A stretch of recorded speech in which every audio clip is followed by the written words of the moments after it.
She joked about leaving me at the party. I answered calmly and changed everything. The dim lights of the upscale rooftop party pulsed with the rhythm of laughter and clinking glasses, the city skyline sprawling below like a glittering promise.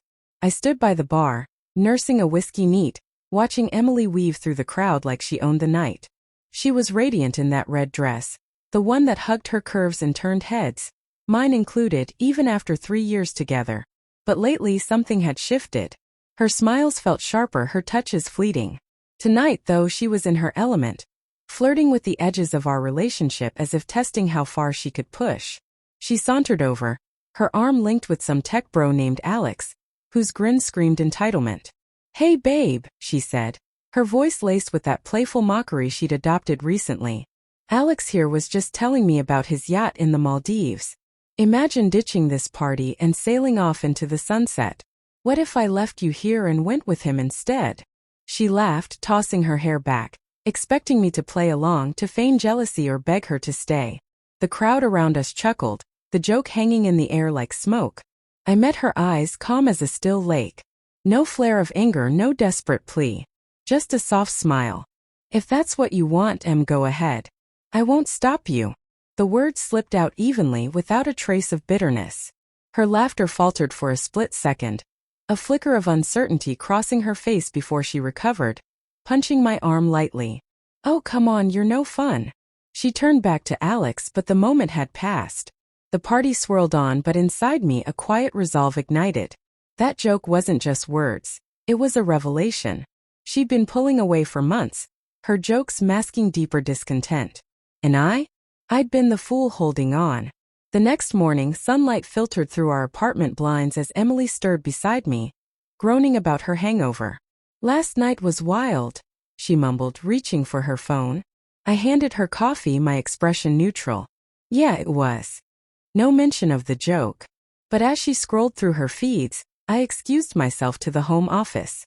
There I opened my laptop and began piecing together the fragments I'd ignored.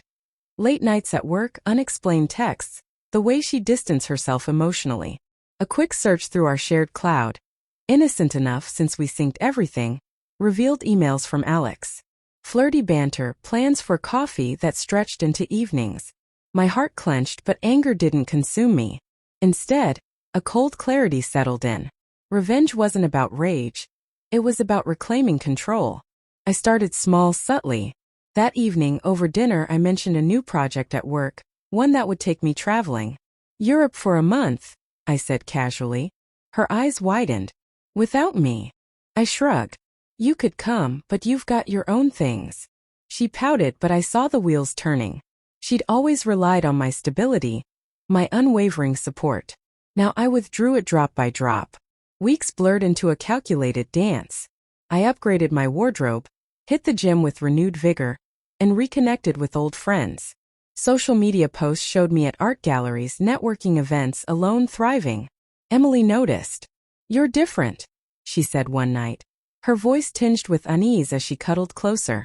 I smiled, kissing her forehead, just focusing on me. But behind the calm facade, I dug deeper. A discreet PI confirmed what I suspected. Alex wasn't just a party flirt. They'd been seeing each other for 2 months, stolen lunches turning into hotel afternoons. The betrayal stung, a sharp twist in my gut, but I channeled it into precision. The turning point came at our mutual friend's engagement party. Emily, dolled up and expectant, clung to my arm as we entered. Alex was there, of course, his eyes lingering on her. Midway through, she leaned in, whispering, "Remember that joke? I was just teasing." I nodded, serene. "I know." Then, as the night peaked, I excused myself for a work call. Outside, I texted the PI's compiled evidence, anonymously, to Alex's wife. Yes, he was married. The fallout would be swift. Back inside, Emily was laughing with the group when Alex's phone buzzed. His face drained of color as he read the message. He bolted, muttering excuses. Emily frowned, checking her own phone. Nothing yet. But as we drove home, her unease grew. "What happened to Alex?" she asked. I kept my eyes on the road. No idea. The unraveling began the next day. Alex's wife confronted him, the affair exploding into public drama. Whispers rippled through our social circle, Texts, calls, judgmental glances. Emily's phone lit up with questions. Is it true? You and Alex? She denied it at first, tears streaming as she confessed to me. It was nothing, just fun. I love you. Her voice cracked, vulnerability raw. Part of me ached. The love we'd shared wasn't entirely gone. But the joke, the casual dismissal of our bond, had cracked the foundation.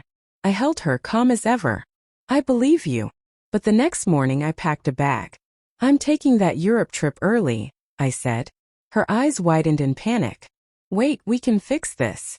I paused at the door, meeting her gaze. You joked about leaving me. Turns out, I'm the one walking away. The words echoed my earlier response, but now laced with finality. Europe was a rebirth. Paris cafes, Roman ruins, I immersed myself, posting glimpses of freedom. Back home, Emily's world crumbled. The affair's exposure tarnished her reputation at work. Friends distanced themselves. She called daily, pleading, her voice breaking with regret. I didn't mean it. Come back. But I didn't. Instead, I built anew. A promotion, a new apartment, even tentative dates with women who saw me, not just the stability I offered. Months later, at a chance encounter in the city, she approached, eyes hollow. You changed everything with that calm answer. I nodded, no malice left.